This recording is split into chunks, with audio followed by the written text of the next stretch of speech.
오늘은 제가 질문 좀 드릴까 해요. 왜냐하면은 이제 이게 팬데믹이 금방 끝날 줄 알았는데 그렇게 쉽게 끝나지 않잖아요. 그리고 또 잠잠해지는가 싶더니 다시 또 살아나고 있어요. 그래서 이렇게 그 비대면 영업을 어떻게 하면은 잘할 수가 있을까? 어떻게 보면 굉장히 어렵고 그렇거든요. 일반, 제가 이제 요즘은 그 콜드콜을 하면서 느끼는 게 뭐냐면은 사람들이 코로나가 이제 이렇게 되니까 또 오지 말라고 이렇게 직접 대놓고 끊어버리는 사람들도 있더라고요. 네네. 그래서 제가 갑자기 이거를 생각하게 됐어요. 그래서 그 비대면 영업의 어려운 점이 뭐고, 혹시 그래도 이런 비대면 영업에 있어서 이걸 하면서도 어떤 저는 장점도 있을까요? 네. 그것이 굉장히 궁금해요. 네. 저는 그 비대면이나 영업이나 이제 저기 면대면이나 이제 비대면이나 다 저는 일단 원칙은 똑같다고 생각하는데 이 원칙을 놓치면 어느 하나 도움되는 게 없을 것 같아요. 그 원칙 첫 번째가 저도 이제 제 영상, 저희 유튜브에 들어오면 아마 홈페이지에 그거 났을 거예요. 그러니까 사업가는 이것만 한다라고 하는데 그 이것만이라고 하는 그 이것이 뭐냐면 문제 해결이거든요. 그러니까 이 원칙을 정확하게 파악해야 되는데 사람들은 이 문제 해결이라고 하는 이 단어를 해부할 줄 모르더라고요. 그냥 해부를 안 해요. 이 문제 해결을 어떤 문제를 내가 해결하지? 그러니까 문제 해결하면 문제가 있어야 해결하는데 사람들은 문제조차가 있는지 없는지 여부를 물어보지도 않더라고요. 그리고 거기에 맞아요. 관심이 없어요. 그러니까 어디에 음, 그런 관심이 있냐? 그 뒤에 보상에 대한 관심이 있는 거죠. 내가 어떻게 하면 내가 월 천만 원 벌까? 내가 어떻게 하면 억대기 없는? 내가 어떻게 하면 벤츠로 바꿀까? 내가 어떻게 하면 펜트하우스에 언젠가 살 수 있을까? 내가 어떻게 하면 여유로운 삶? 내가 어떻게 하면 막 여행 갈 거? 내가 어떻게 하면 구찌 뭐 가방 뭐 샤넬백 이런 걸 살 수 있을까? 내가 어떻게 하면 결혼할까? 내가 어떻게 하면 부모한테 용돈을 줄까? 이런 데만 집중한단 말이죠. 근데 그 보상 전에 뭐가 있어야 되냐면 이 사람의 정체성이 문제 해결에 집착하면 비대면이든 면대면이든 모두 다 서비스직이거든요. 내가 음, 비대면에서 사람을 보든 면대면에서 사람을 보든 어쨌든 그 사람에게 나라는 도구가 나를 사람으로 보면 안 되죠. 그때는. 그때만은.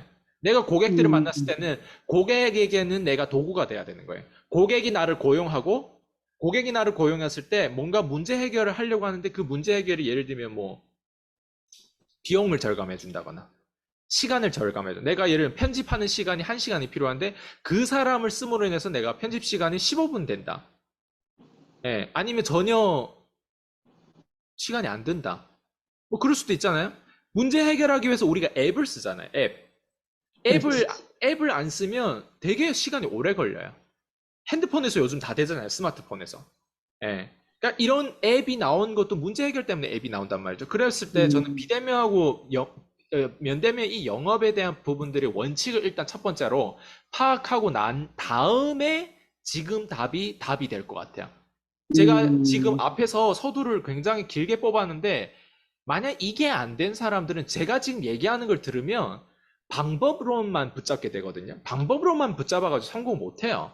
항상 우리는 그 안에 원칙 변하지 않는, 절대적으로 변하지 않는 그 원칙을 내가 지키고 그걸 지킬 줄 아는 사람이 방법은 따라온다고 생각해요. 지금 제가 굳이 방법론을 얘기 안 해도 지금 하는 질문을 이미 어떤 사람은 알고 있어요. 다만, 아이스강 너 어떻게 얘기하는지 한번 확인해 볼 거야 해서 이 영상을 한번 확인 차원에 보는 사람들은 지금 확신이 더 겹겹이 쌓이는데 어떤 사람은 아예 여기에 대한 원칙이 없는 사람 이 영상을 보면 아 저렇게 하는구나 또 머리로만 알고 전혀 제 영상이 도움이 안 돼요.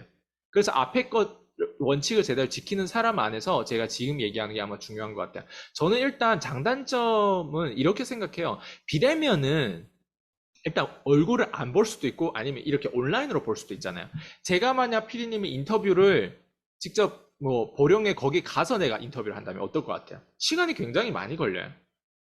네, 근데 우리 인터뷰하는 내용이 만나서 인터뷰하는 내용하고 이렇게 해서 인터뷰하는 내용이 거의 사실 비슷비슷해요. 네.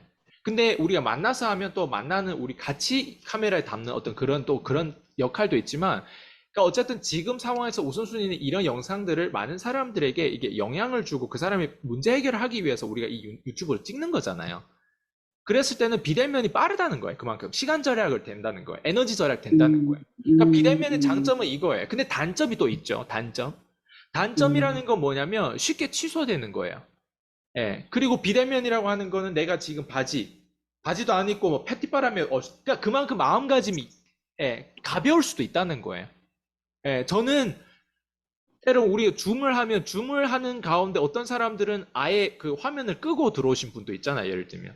그러니까 그런 분들 같은 경우는 제가 뭐라 하는 게 아니라 그런 분들 같은 경우는 그 사람이 스스로 봤을 때 끄고 들어오면 편안하기 때문에 들어오는 거예요. 근데 우리가 만약에 뭐 G7이라든가 막 정상회담에서 서로 미팅 한 자리에서 수트도 입고 멋지게 끌 수가 없잖아요. 편안하게 막 쓰레빠 신고 정상회담에 뭐 참석 안 하잖아요.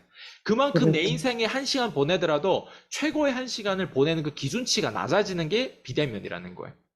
그래서 저도 전화로 저희는 이제 콜드콜 전문적으로 일을 하다 보니까 콜드콜 해가지고 전화 약속을 잡으면요. 전화 약속 10명을 잡으면 5명이 캔슬이 돼요. 예. 맞아요.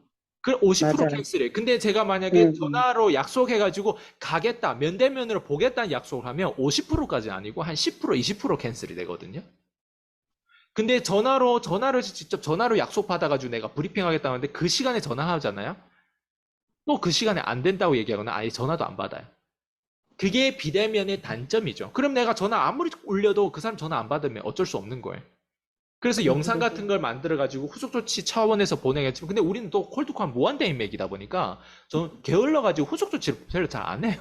그냥 처음에 해가지고 딱 클로징 되고 안 하면, 왜냐면, 백신은 나한테 있는 거거든요. 그 사람이 필요하면 음, 언제든 다시 나를 찾거든요. 약간 그 마인드가 너무 강해서 후속 조치 같은 거를 저는 잘 안 하지만, 대신 후속 음, 조치도 사실 우리가 필요하죠. 그러니까 그런 음, 차원에 특히 비대면에서 내가 능력이 좀 약하고 내가 특별한 어떤 대체 불가능한 자원이 아니고 내가 아직 성장하는 단계라면 후속 조치를 하더라도 항상 콜을 하든 콜에서 전화를 안 받으면 비디오 영상 같은 것도 남겨가지고 후속 조치도 하고 뭐 다양한 창의적이잖아요. 우리 사람이라는 거는. 그 창의적인 방법을 가지고 비대면에서도 충분히 승산이 있다. 이 말씀 드리는 거죠. 성장하기 위해서. 저도 과거에는 후속 음, 조치를 했던 사람이에요. 옛날에는. 근데 지금을 제가 이제 문의하는 사람들도 이제 넉넉하고 그리고 또 약간 뭐라고 하지 이런 게 있잖아요. 내 스스로 잘하는 어떤 그 대체 불가능한 어떤 부분들이 있으니까 그런데 어쨌든 비대면과 면대면 사이에 그 장단점을 잘 보면 사실 다 서비스업이거든요. 그런다고 해서 안 만나는 건 아니에요.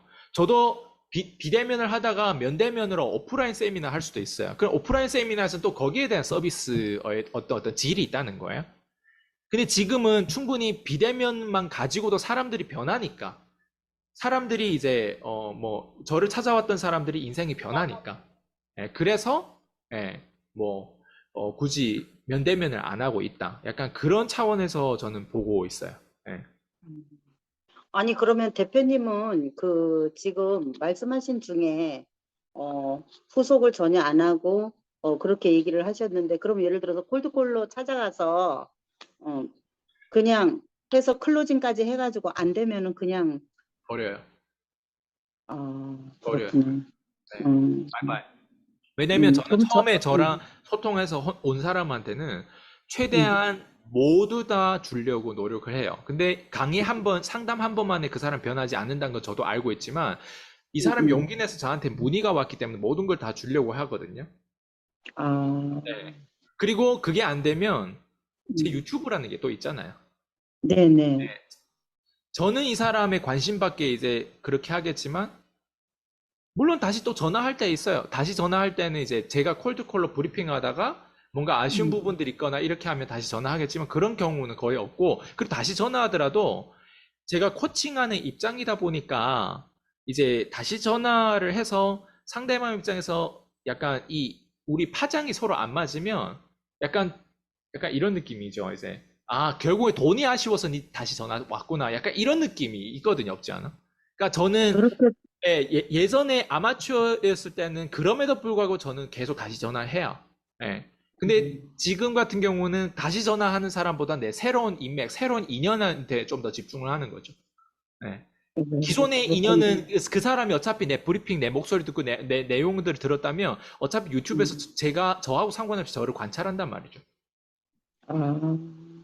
아, 저 같은 경우는 사실은 어떻게 보면 전화 그거 하나라도 얻으려고 그 끝까지 막 쫓아다니고 막 네. 몇 번씩 가고 근데 그랬거든요. 그것도 사실 처음에는 필요해요. 저도 처음에 그랬어요. 근데 어느 정도 음, 내가 브랜딩 되고 어느 정도 딱 서면 음. 약간, 그게 이제 사라져요.